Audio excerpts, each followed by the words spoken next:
Face turns rarely have the same impact as heel turns. Imagine, for example, Daniel Bryan drop-kicking a small puppy into a swimming pool. It's shocking, isn't it? Certainly more shocking than, say, Braun Strowman helping an old woman across the street. Good afternoon, animation team. But face turns still, occasionally, make for compelling viewing, particularly when instead of Vince McMahon's own personal big muscly man fantasies, they have been driven by the WWE audience themselves. It doesn't happen often, but when it does, it can change the course of wrestling history. I'm What Culture's own Adam Cleary, and these are 10 times the WWE fans forced a face turn. Number 10. Mickie James. On paper, a psychotic fan with an unhealthy obsession with one of the WWE divas sounds like the perfect heel. The problem, of course, was that Mickie, instead of being a creepy middle-aged bloke, was instead a terrific wrestler in an era where many women of the company's female cast simply weren't. Though she emerged from her WrestleMania 22 match with Trish Stratus a heel,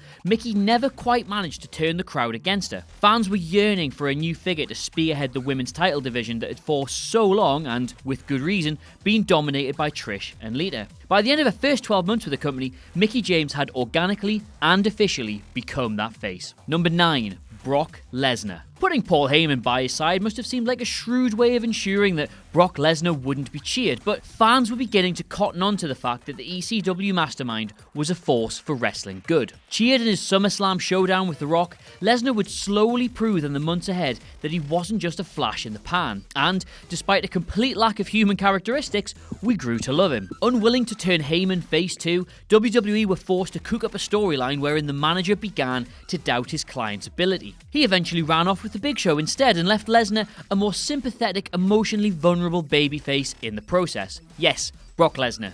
Emotionally vulnerable. Deal with it. Number 8. The Shield. Like 1/3 of this statement or not, the Shield was the launching pad for 3 future Hall of Famers. A pair of much-loved indie darlings either side of the big dog and some of the most badass ring attire we've ever seen, the Shield were fresh, exciting, and represented something we hadn't seen since the days of the Attitude Era. The crowd saw in them not only a trio of main event single stars, but also a group capable of kicking back against the rule of the Authority and cheered for them accordingly. Finally, WWE relented and had them turn on Kane, allowing us all to give them the rapturous pop they so deserve without having to feel guilty. Number 7.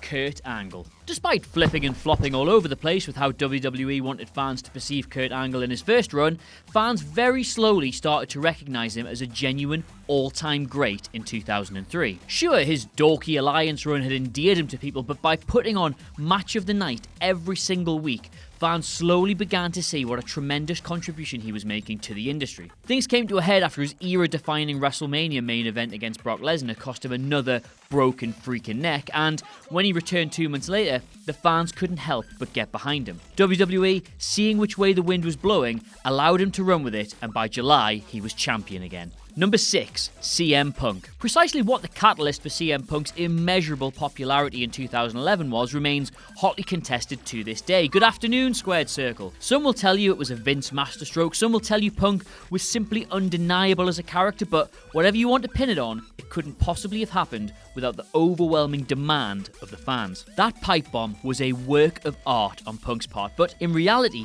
he wasn't saying anything the fans hadn't been saying themselves for some time. The problems with the company, the glass ceiling for talent, it stunned the world to hear it coming from a wrestler, but only because it was true. Punk became the very manifestation of how wrestling fans felt about the product, and in that respect, they deserve as much credit for what followed as anyone. Number 5.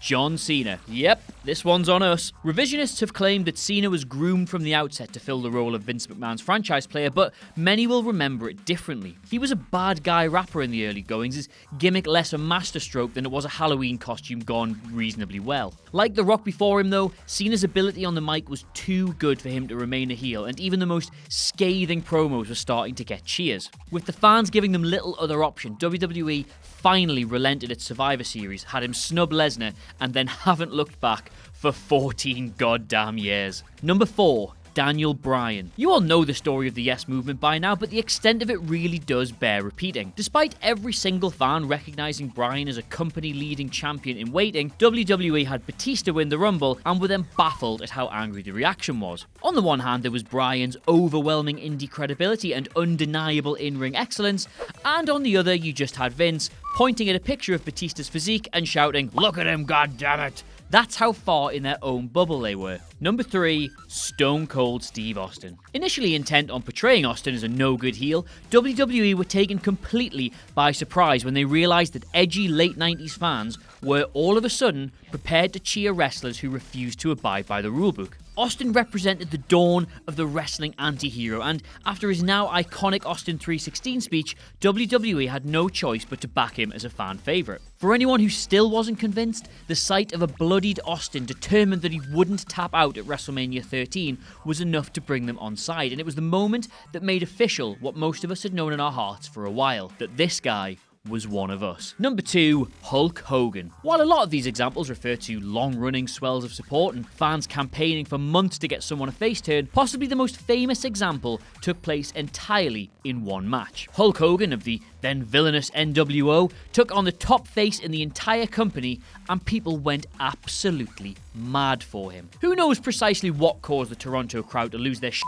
over the sight of the Hulkster, but lose it they did, and to such an extent that The Rock was forced to call an audible in the middle of the match and play the heel. Hogan, drunk on the adoration, turned in a classic performance. Number 1, The Rock. Try as they might to repackage the boring Rocky Maivia as the company's top heel, fans simply adored The Rock for how good he was on the mic. In an era of some really clunky audio work, his God-given ability to connect with an audience seduced every crowd he was put in front of, getting huge cheers for dressing down his allegedly more popular opponent. Even putting him in a main event feud with Stone Cold Steve Austin couldn't stop the inevitable, and once that was out the way, Vince finally relented and gave the crowd the iconic, era-defining hero they were crying out for. Mad how he's definitely going to be president though, isn't it?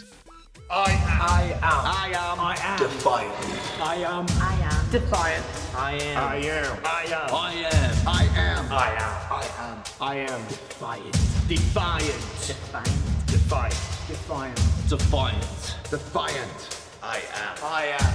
defiant. I am defiant. I am the villain. We are defiant.